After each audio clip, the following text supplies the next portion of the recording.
When King David grew old, he could not keep warm, and his advisers appointed a nurse for him, Abishag the Shunammite. She nursed King David in his old age, particularly keeping him warm at night by sleeping with him. But David did not know her. The whole nation was looking for a transition to a new king. The obvious candidate was David's oldest surviving son, Adonijah. The oldest son, Amnon, had been killed by Adonijah's brother Absalom because Amnon had raped Absalom's sister. We're not told what happened to Chileab, the second son. The third son was Absalom, and he had risen up in rebellion against his father and been killed. And now Adonijah, the fourth son, presumes he will take the throne. We're told he had not been corrected by his father.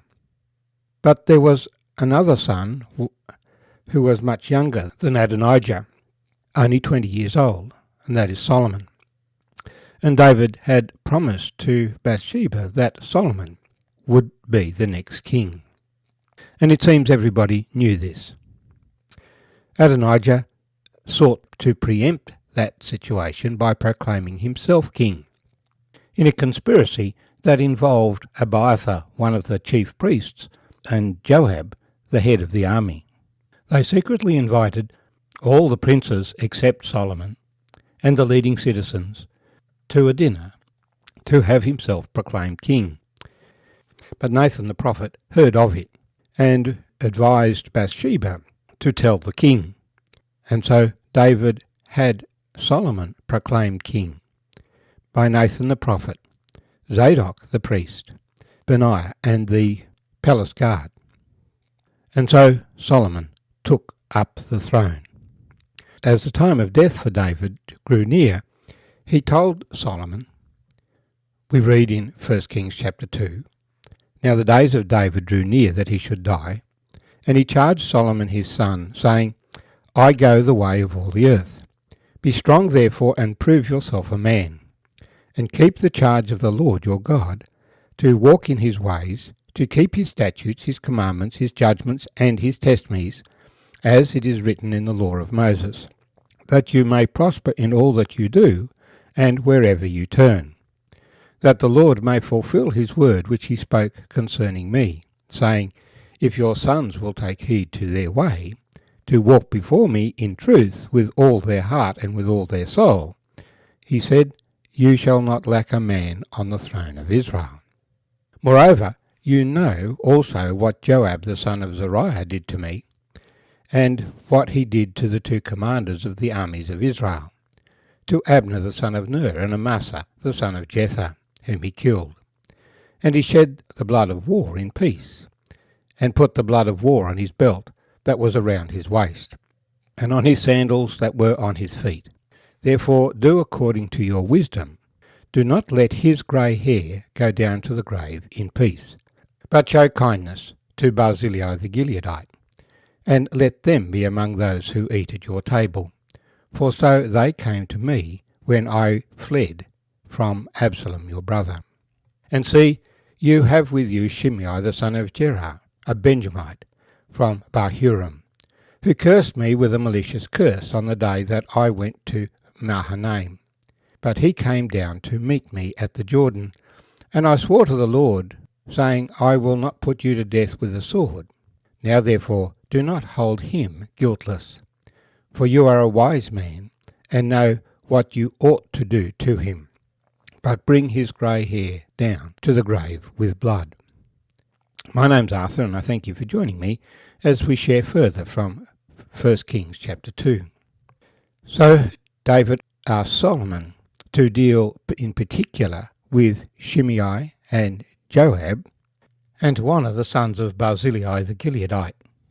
So David dies, having reigned for 40 years. There is a time for mercy, but there is a time for judgment. Remember in Jesus' parable of the tares, he says, do not tear up the tares immediately, lest you injure the wheat, but they shall be separated at the end. And Solomon needs to show the righteousness of his kingdom. He had said to Adonijah that if wickedness was found in him, he would be punished. Adonijah approaches Bathsheba, Solomon's wife, to ask for the hand of Abishag the Shunammite, for he still hankers after glory, and he sees this way of getting it. But Solomon sees through his request. He really wants the throne. He has not really accepted that Solomon should have it, and so he is executed. Wickedness was found in him. Two others that supported Adonijah are now identified. Abiathar the priest, who'd been supporting David most of his life but had supported Adonijah in the end, is banished to Anathoth, the city of priests. And when Joab hears of this, he flees immediately to the altar, where Solomon says that he should be executed because of the murder that he committed. Although his judgment was delayed, yet people will see that he is executed because of his crimes. That leaves Shimei. Reading from verse 36, Then the king sent and called for Shimei and said to him, Build yourself a house in Jerusalem and dwell there, and do not go out from there anywhere. For it shall be on the day you go out and cross the brook Kidron, know for certain you shall surely die. Your blood shall be on your own head. And Shimei said to the king, The saying is good. As my lord the king has said, so your servant shall do. So Shimei dwelt in Jerusalem many days. Now it happened at the end of 3 years that 2 slaves of Shimei ran away to Achish, the son of Maachah, the king of Gath. And they told Shimei, saying, Look, your slaves are in Gath. So Shimei arose, saddled his donkey, and went to Achish at Gath to seek his slaves.